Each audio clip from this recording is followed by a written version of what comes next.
Nah, pemirsa BKM News Berita Kota Makassar, satu informasi 4 media bisa dibaca, didengar, dan bisa ditonton. Kali ini saya Alika dan tim Berita Kota Makassar, kita hadir langsung di Bank Sampah Pusat yang berada di depan Pasar Toropuli, di mana Bank Sampah Pusat ini menjadi pusat dari tempat singgahnya bank sampah unit-unit yang ada di Kota Makassar. Jadi di Bank Sampah Pusat ini maka dipilah-pilah sebelum sampai ke vendor. Jadi seperti itu pemirsa, dan kita akan tanya-tanya di dalam terkait apa, dan kita akan wawancarai bagaimana sih cara memilah sampah itu sendiri dengan baik dan benar. Ikuti saya terus.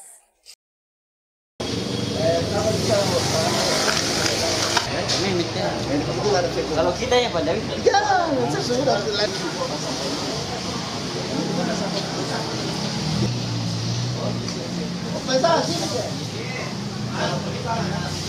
ada dua res hari ini ada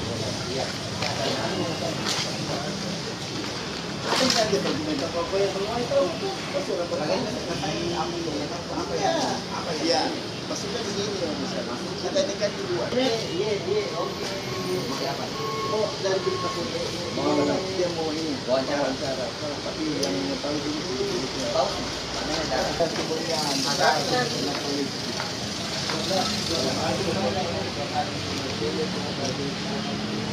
Nah, saat ini pemirsa saya sudah bersama Kak Dery ya, yang selaku koordinator yang paling tahu deh tentang bank sampah di sini. Kak Dery, luar biasa, gimana kabarnya hari ini? Masih semangat dengan mengurus sampah yang nantinya bernilai ekonomis? Alhamdulillah baik. Oke, baik. Nah, Kak Dery di sini boleh dong Kak Dery jelaskan kepada pemirsa di luar sana, di bank sampah itu, kalau di Bank Sampah Pusat ngapain aja sih di sini? Bank Sampah Pusat itu apa yang ada di sini? Bank Sampah Pusat itu biasanya dia melakukan penjemputan barang anorganik seperti kertas, logam, dengan plastik. Oke. Nah, kalau sistematisnya sampah data sampai ke Bank Sampah Pusat ini seperti apa? Sistematisnya? Iya, jelaskan. Seperti apa itu? Pertama ada pemilahan. Oke, pemilahan. Setelah dipilah, dibawa lagi ke vendor, dijual kembali. Oke. Sampah-sampah yang di belakang ini, sampah-sampah apa ini? Ini yang sudah dipilah atau seperti apa nih Kak Dery? Kalau yang di sini sudah dipilah, ini semua sudah dipilah, kecuali yang di belakang dia belum dipilah. Oh, yang di belakang. Nanti setelah dia dipilah, baru dibokor ke depan. Oh, berarti yang di depan ini sudah dipilah. Sudah dipilah, yang di belakang itu belum. Ya, siap untuk dijemput. Siap untuk dijemput. Yang depan ini? Iya, yang depan. Oh, siap untuk dijemput yang ke vendor. Nah, setiap hari ini ada berapa banyak nih yang datang ke sini? Banyak ya, Kak ya? Banyak. Dia kurang lebih 1 ton. 1 ton setiap harinya, kurang lebih. Hari 1 ton. Wow, luar biasa ya. Jadi di sini banyak juga ya pasti yang kerja yang pilah-pilah. Iya, banyak. Kok masih dipilah sih Kak? Kan di Bank Sampah sebelum ke pusat ini kan juga sudah dipilah. Kenapa di Bank Sampah Pusat pun masih tetap harus dipilah? Karena banyak yang belum bisa membedakan antara bersih dan kotor. Antara bersih dan kotor, itu yang menjadi masalah. Ya, itu yang jadi masalah. Dijelaskan dong bagaimana supaya bisa di Bank Sampah Pusat ini anggota tidak kerja keras banget lagi, agar mereka bisa tahu kalau ini yang harus dipilah seperti apa itu Kak Dery? Sebagai contoh kan? Ya, contoh. Iya. Karena kalau kita memilah harus contoh. Harus ada contoh, betul. Jadi itu pemirsa ya, kalau pilah-pilahan sampah juga itu harus pilahnya dengan baik dan betul, dan memang itu sudah jadi aturannya. Seperti apa itu Kak? Ini dia kan masih kotor dia kalau begini. Oh, masih kotor. Jadi, karena masih ada tutup botol dengan label. Oke. Setelah kita lepas, ini juga tutupnya ada nilainya. Setelah dilepas,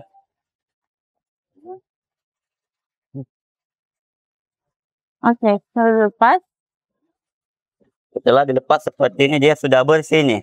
Oh. Ini nilainya tinggi. Ini juga tetap ada nilainya tetapnya. Oke, jadi tidak ada yang terbuang. Oh, bukan berarti kotor maksudnya belum walaupun sudah dibersihkan dengan air, sudah bersih dari noda, tapi belum bersih kalau belum lepas dari semua aksesoris yang ada di sampah plastik tersebut. Seperti itu. Jadi ini sudah dianggap bersih. Dianggap bersih. Dan harus diremuk-remuk seperti itu ya. Oke. Ini dua jenis dia. Oke. Terus yang lainnya? Lainnya seperti macam kayak ini kan dia kotor ini. Jadi kalau dilepas ini labelnya apa semua, dia masuk bersih dia ini. Ini kotor. Ini bisa masuk bersih dia. Oh, seperti itu. Jadi pemilahannya seperti itu ya. Itu untuk sampah plastik. Kalau yang lainnya, kalau seperti kardus seperti itu. Dia kertas seperti ya seperti buku cetak. kertas. Bagaimana itu? Ini. Nah, ini dia masuk kertas putih dia. Kertas putih. Oke. Kalau buku cetak dia dilepas labelnya. Oh. Tapi tiada yang terbuang, itu labelnya dia masuk kertas warna. Ini kertas putih. Oke. Ini kardus. Kalau kardus masuk pokoknya kardus semua juga. Kardus semua juga. Oh, seperti itu. Yang lain masih ada? Kalau seperti ini. Dia warna dia ini. Oke. Dia kertas warna. Berarti dia masuk kertas warna. Oke, jadi gitu ya pemirsa ya. Kalau kertas-kertas juga seperti buku cetak ada labelnya, covernya ya yang berwarna ya, itu dia masuk, dia tidak dibuang juga walaupun dirobek juga ya, tapi dia masuk kertas warna, terus yang putihnya masuk kertas putih. Ya. Oke, wah kita baru tahu ya. Terus ya, kalau ini lagi dia blow. Ada botol apa? Wah, banyak juga ya ternyata pemirsa ya. Dia blow seperti botol sampo, botol sabun, dia bergaris di bawahnya dia. Oke, yang ada garis di bawah begitu. Nah, macam kayak seperti ini dia ada garisnya dia ini. Dia bergaris. Dia masuk blow. Masuk blow. Ini dia HD. Macam kayak baskom, ember, dia masuk HD dia. Oh, HD. Berarti harus disatukan juga. Dipisah aja, dipisah. Ya. Ini HD ya, ini HD dia semua ini HD. Oke, ini HD juga. Terus apa lagi? Ada jenis-jenis yang lain lagi? Ada jenis macam logam.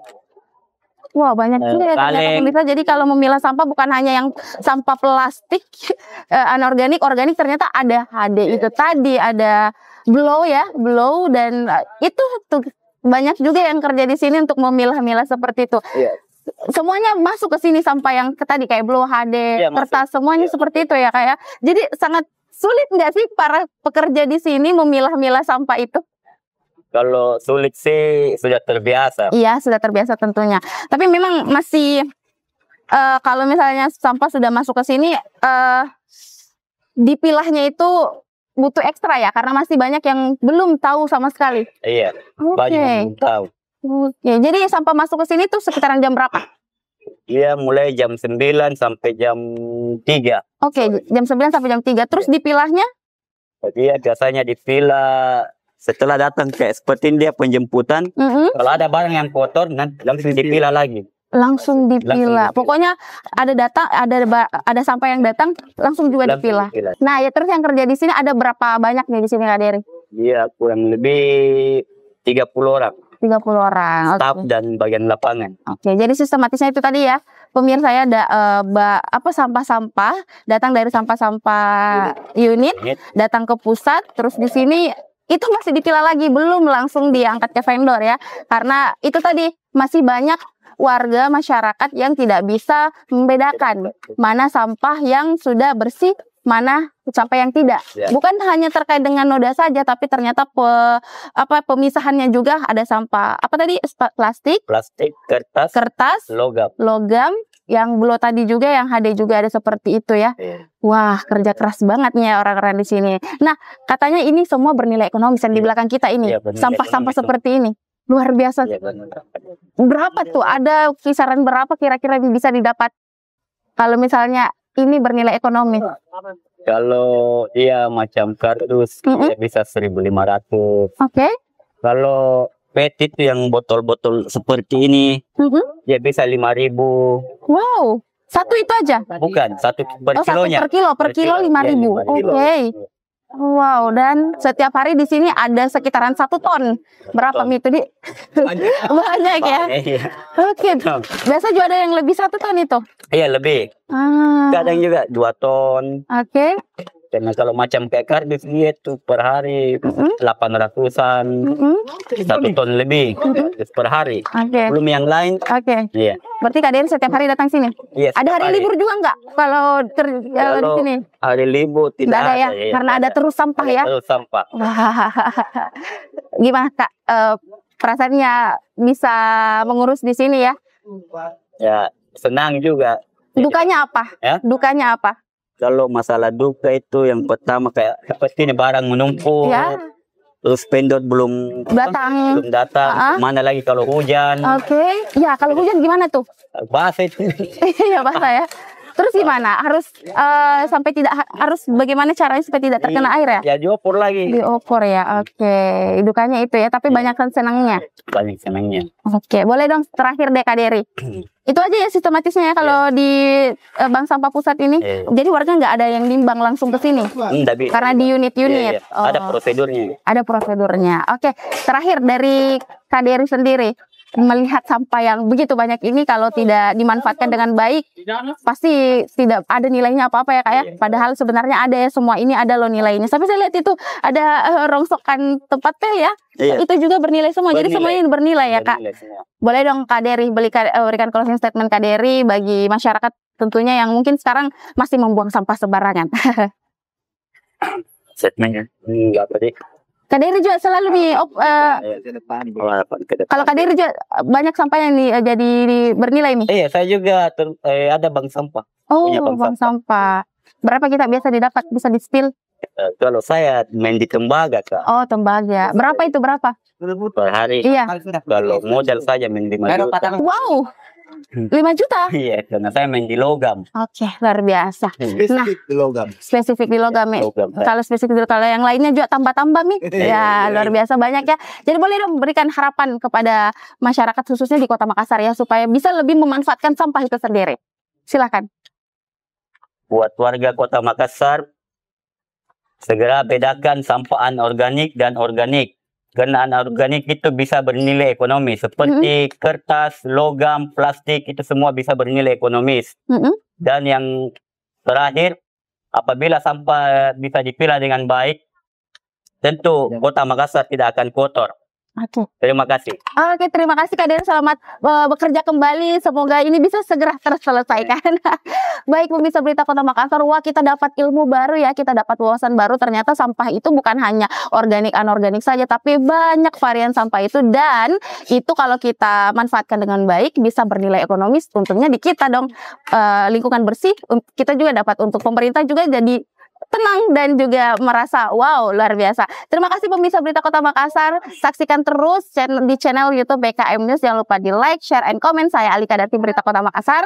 Pamit undur diri. Wassalamualaikum warahmatullahi wabarakatuh.